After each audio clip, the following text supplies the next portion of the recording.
and Fox News contributor. He says the president should not do that. He's written about that. And Eric Beach says, yes, he should. He's campaign strategist for Senator Jeff Flake's opponent, Kelly Ward. Welcome to both of you. Thanks for being here. Thanks, Martha. Tonight. So, Marc, let me start with you.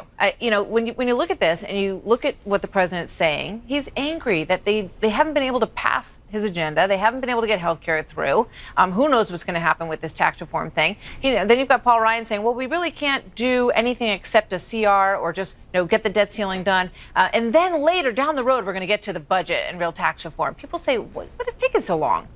He's right to be frustrated, but absolutely right. I'm frustrated, quite frankly, as well. But the lesson of the Obamacare fiasco and the legislative fiasco that's happening up there is that 52 Republicans is not enough to get 50 votes. Because what happens is when you only have 52 Republicans, then John McCain becomes the swing vote who can deny Donald Trump his agenda. So the solution to that is not to go after Republicans who are reliable votes. Jeff Flake votes with Donald Trump 94% of the time. I understand why Donald Trump doesn't like him. That he said nasty things about him, wrote a book about him, all the rest of him, but he's a 94% reliable vote. Dean Heller, a 90% reliable vote, voted with him. So you need to add to our majority, not reduce it. So we should not be spending our energy, time, and money, and Donald Trump should not be spending energy, time, and money attacking Republicans who vote with him. He should be going out and going after the Democrats who vote against him and who are vulnerable and spending his energy trying to increase his majority so that John McCain isn't the guy who decides whether we repeal Obamacare. Let me get Eric Beach in here, but first I want to play this attack ad that goes after the person that you support. Take a look. Embarrassing behavior, dangerous ideas. No wonder Republicans rejected her just 1 year ago. Chemtrail Kelly, not conservative, just crazy ideas. That's coming from our own party, Eric.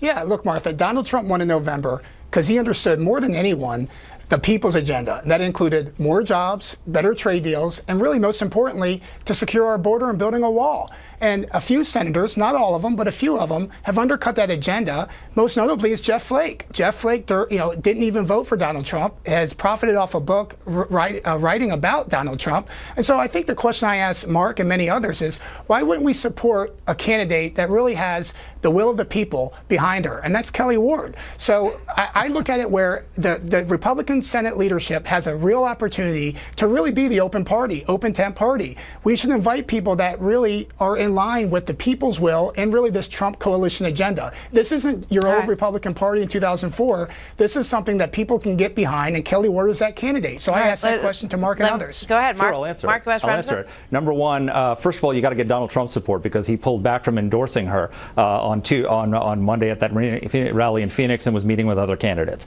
So he's not sold that Kelly Ward is the solution. Put aside Kelly Ward for a second. You are a extremely talented political operative, and I wish you were using your talents to go after vulnerable Democrats instead of vulnerable Republicans. Why would you go after somebody who voted with Donald Trump on Obamacare repeal, who voted with Donald Trump, is going to vote with Donald Trump on tax reform, who votes with Donald Trump 94% of the time? Why don't you go after Tammy Baldwin, who votes against Donald Trump 81% of the time? Bob Casey, 73% of the time. Sherrod Brown, 70% of the time. We got Bill your Nelson, point. 65. Let him answer. Eric, what are you doing? Democrats. What are you doing with your talent? Well, yeah. First and foremost, that's the first time I've ever been called talented, so I really appreciate that. But I ran the largest pro-Trump PAC with Ed Rollins, who Marc knows well, to really support this Trump coalition agenda. So we will be participating in this election cycle against those Democrats. But once again, we don't have a governing majority. Marc mentioned, well, we have 52. Why not get to 56? What's the number? We have the governing majority 60. now. We saw during that. 60 is the number. Well, we saw during this healthcare debate. Well, right now we only need 50. And we didn't get 50 for something that's been promised for 7 years, and that's healthcare reform. And again, so we need more Republicans, not less. We don't want to lose Arizona and Nevada. We need more. All right, I got your point. We got to go, guys. We need more Republicans with the will of the people. Eric and Marc, thank you very much. Thank you so much. Thanks.